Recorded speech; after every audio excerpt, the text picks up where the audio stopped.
이 사안을 취재하고 있는 봉지욱 탐사보도팀장이 나와 있습니다. 어제 보도 직후에 김소연 변호사 측에서 윗선은 없다라고 주장을 했습니다. 그런데 조금 전 기사에서 보니까 김소연 변호사의 육성이 나가거든요. 어떻게 된 겁니까? 네, 일단 성접대 의혹을 폭로한 장 씨 육성이 담긴 녹음 파일은 총 2개입니다. 네. 그중에 하나는 김소연 변호사가 장 씨와 직접 통화한 내용인데요. 화면을 보시면 지난 6월 30일에 김 변호사가 제게 직접 파일을 건네줬습니다. 봉지욱 기자에게 직접 줬다고요? 네, 제가 직접 변호사로부터 받은 파일이고요. 예.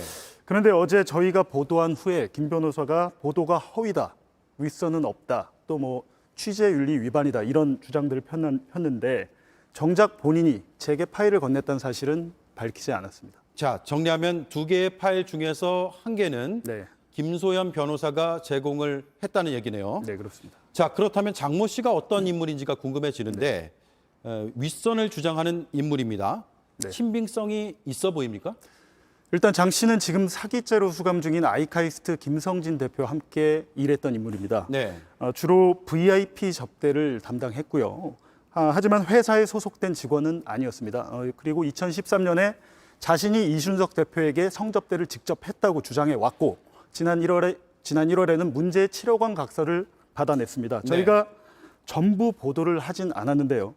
본인이 어떠한 목적으로 각서를 받았는지 또 어떤 윗선에 건넸고 또 어떻게 활용했는지 등을 상당히 구체적으로 말하고 있습니다. 자, 그런데 이 7억 원의 투자 각서가 조금 전 녹취를 들어보면 네. 대선 때 야권 단일화에 활용이 됐다라는 취지의 발언이 나옵니다. 네.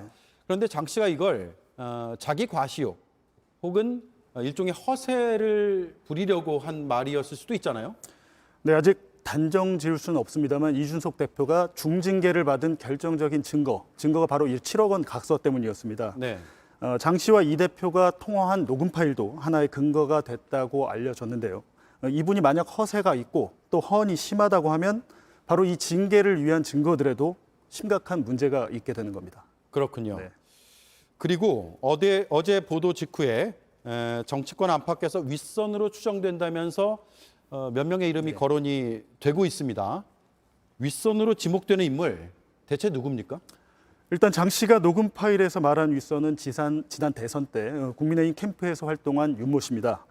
당선인 비서실 정책위원으로도 활동을 했고요. 현재는 정부 자문위원으로 활동 중인 것으로 저희가 파악을 했습니다. 네. 일단 윤 씨는 오늘 저와의 문자 대화에서 본인은 장 씨를 전혀 모른다는 입장이고요. 네. 그런데 저희가 취재로 파악한 바로는 또 다른 윗선이 존재하고 있었습니다. 윤 씨보다 훨씬 정치적인 입지가 높은 인물이었습니다. 또 다른 인물이요? 네. 누굽니까? 하지만 아직 실명을 밝힐 정도로 취재가 완벽히 되지 않아서 이 부분은 추가로 취재를 하도록 하겠습니다. 알겠습니다. 국민의힘 내부에서도 윗선 의혹은 당이 고발해서 이거 수사해서 밝혀야 되는 게 아니냐 이런 얘기가 나오고 있는데 어떻게 봅니까? 물론 윗선 존재가 사실이라고 해도 저희가 취재로 밝히는 데는 한계가 있을 수밖에 없습니다. 윗선의 존재 여부는 애초에 경찰에 고발된 내용도 아니고요. 따라서 고발 사건의 본류는 아니라고 할 수 있습니다. 네. 하지만 경찰은 장 씨를 불러 윗선의 존재까지도 물어보려고 했던 걸로 저희가 파악을 했는데 방금 그 리포트 녹음 파일에 나온 것처럼 저희가 어제 보도를 했죠. 장 씨가 윗선이 홀다라고 했다. 네. 중단하라고 했다. 이런 말을 남기고 현재는 잠적한 상황입니다. 최근에 저희가 사흘 전이죠. 장 씨를 우연히 커피숍에서 만났습니다.